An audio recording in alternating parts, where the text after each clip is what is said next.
hope is that I won't have to get a call like that again, or that any mayor would have to get a call like that. But at that moment, my unwavering confidence in our police department to be able to find a suspect and then bring him to justice was as strong as it ever was before I even thought about becoming a mayor, and it will exist long after I'm a mayor. This is an amazing police department, and I am proud to serve with them as their mayor. From the beginning of my campaign, I talked about, for a mayor, safety is job one. And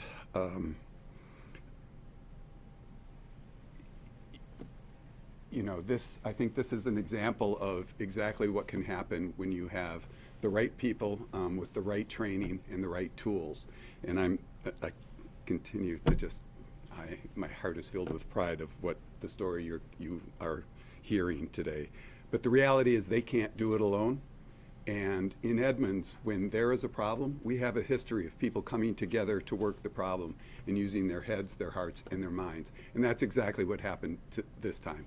And I can't thank the people of this community enough who called in and gave information and tips. It made a difference. And now, Chief, thanks.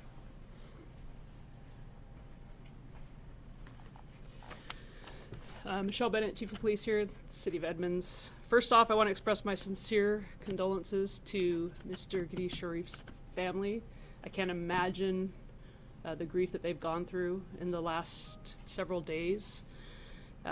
No one is prepared for a sudden loss like this. It's a lot of senseless, needless suffering for not only his friends and family, but also for our community. As Chief of Police for the city, I'm proud of the dedicated professionals who worked tirelessly on this case, some working 15-hour days since the incident happened. To go from an unknown suspect in a random case to an arrest and booking in 6 days is just a testament of the professionalism and dedication of the Edmonds Police staff. Everyone from our crime analysts to our initially responding patrol officers to our evidence group to our light duty personnel that assisted as well. Everyone played a part in helping solve this heinous crime. We hope that this arrest brings a small sense of justice for the family. The work's just beginning.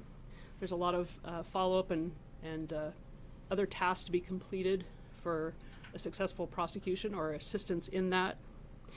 This is a perfect example of that process of partnerships. As the mayor recently stated here a few minutes ago, I want to thank the community members that answered the call and gave us information. This is a tight-knit community here in Edmonds, a family feel in our community, and there has been a lot of relief, obviously, that this has been solved, but we couldn't have done it without the partnerships in our community and our law enforcement agencies. I'd like to thank the Snohomish County Sheriff's Office, too, with their Violent Offender Task Force that assisted us in effecting this arrest. And again,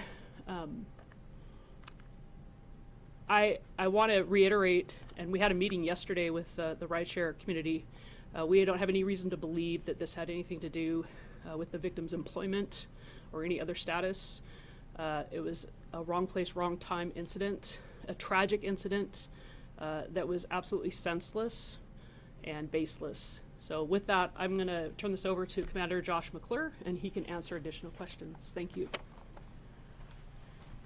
Before we go straight to questions, I'll give you a rundown of how we got here today. And while we have made an arrest, which is a significant step, there is much more work and investigation that needs to be done. This remains a very active investigation, which means there is information available that we cannot yet discuss publicly. And I know you'll ask about it because you're doing your jobs, and you'll just have to respect that some things I'm just going to have to tell you we can't yet discuss. I'll do my best to provide you the most information I can without jeopardizing the dedicated work of our investigators and the support staff that got us here today. On January 3rd, 2024, 31-year-old Abdikadir Sharif was senselessly murdered as he drove away from a customer drop-off from his employment as a rideshare driver. Initially, there was very little to go on, and we asked for tips from the community. They responded, and we thank you very much. Yesterday, January 10th, detectives established probable cause to arrest the suspect, 21-year-old Alex Wagoner, an Edmonds resident. He had become a person of interest very early in the investigation and was determined to live just less than a block from the crime scene. The suspect was placed under surveillance and was seen leaving residence by members of the Snohomish County Violent Offenders Task Force. An opportunity to safely confront the suspect was identified, and he was taken into custody without incident or injury. At the time of his arrest, the suspect was armed with 2 handguns and was wearing body armor. These items were collected as evidence and will be analyzed as part of the investigation. One of those guns has potentially been identified as the weapon used in Mr. Sharif's murder. The suspect was transported to the Edmonds Police Department where detectives interviewed him. This interview was audio and video recorded in compliance with state law. He did speak with detectives and was apologetic for his actions. He was then booked into Snohomish County Jail for second-degree murder.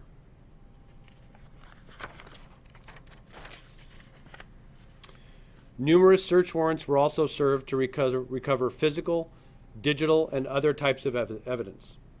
After his arrest, a search warrant was served on the suspect's residence, and additional evidence was also recovered. New witnesses were identified, and they were contacted and interviewed at this location. Detectives were also in constant communication with the Snohomish County Prosecutor's Office from very early stages of this investigation, and we value that communication, their assistance, and the partnership that we have with them.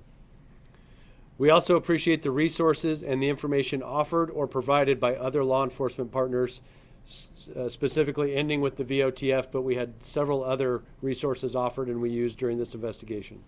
And that's what helped get us here today.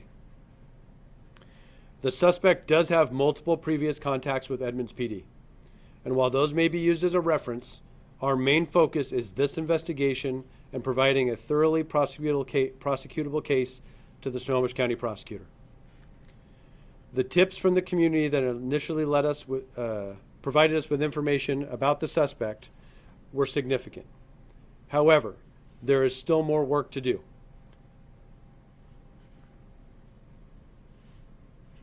Even now, if you believe you have information about the case, please contact us here at Edmonds PD. Finally, we ask that you continue to focus on the family and friends of Mr. Sharif who are enduring an unimaginable loss. The first call we made to announce this arrest was from the lead detective to his family. They need your continued support, and we will honor Mr. Sharif through our professional and thorough investigation. If you have any questions, I'll do my best. Reading through that probable cause affidavit, it seems like he has had a history of mental health calls and domestic violence calls. Can you take us through that history? And also, how was somebody with that kind of history allowed to have a gun? So, yes, he has a history. I'm not going to go through all of those calls right now. They were laid out in the probable cause statement. Whether he was supposed to have a gun or not is part of our investigation. How he accessed those guns, who they belong to, were they lawfully owned, that's all part of this investigation. Our focus right now isn't so much on the past, but maybe using a little bit of the past to support an investigation right here, right now, that will help provide that case to the prosecutor's office. So have you been able to determine if he legally owned those weapons or weapons? Well, I can tell you at a minimum, he was 21 years old and he did not have a concealed weapons permit. So having them on him would be unlawful just in that sense. That is all part of what will continue with the ongoing investigation, and additional charges can be added as this case continues on. And Edmonds Police have had multiple contacts, at least 10, it mentions, in recent. Was he somebody who had been a big problem in the department's eyes in the past, or is this the first big case he's had? This is the first significant encounter we've had with him. There have been domestic violence incidents or domestic disturbances. This was not somebody who was a high-profile criminal, if you will. But in police work, we deal with a lot of the same people over and over again. So dealing with an individual repeatedly is not uncommon at all. 10 contacts since 2020, I believe, is what we're at. And a lot of them with the same dynamic domestic disturbance, the same people involved. So that is very common for us, sometimes to go to the same place a couple of times a shift or a week. So 10 over a span of 3+ years it's not normal, but it's not unreasonable in police work. Do you know where, it's Alex Wagner, right? Yeah, yes, that is the name. Okay, and do you know, was he living in an apartment complex near Edmonds Way? Can you get that? I can tell you that his residence was in the 23500 block of Edmonds Way in an apartment complex. That is correct. Okay,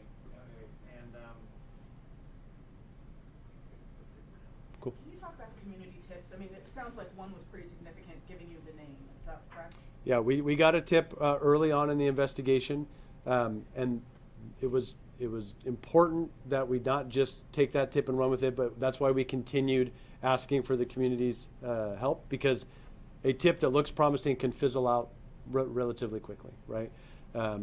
So we put resources, the appropriate resources, into following that one tip, but we also needed additional information or maybe corroborating information that would help us either solidify that or determine maybe we need to go a different direction.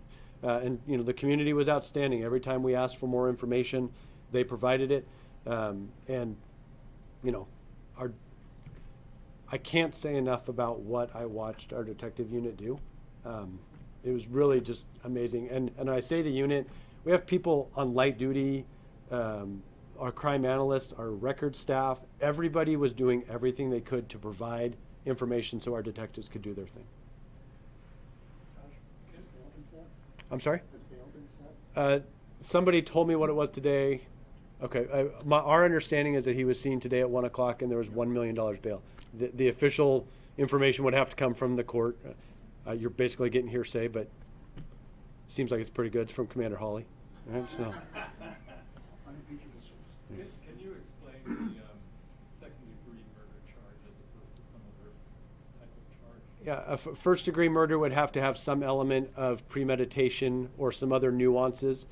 Second-degree murder, so it just did admit that, but it's also not at the lower levels of manslaughter where there's just an element of recklessness. This was, I'm going to kill you, and it demonstrated by those actions, and so this is what our detectives and the prosecutors felt was the most appropriate charge for booking. Again, things can always be amended or changed at a later time. That's why there's an ongoing active investigation. It doesn't stop just with the booking. Can you describe how the two encountered each other? Yeah, so our victim, Mr. Sharif, had just dropped off a customer as part of his rideshare employment.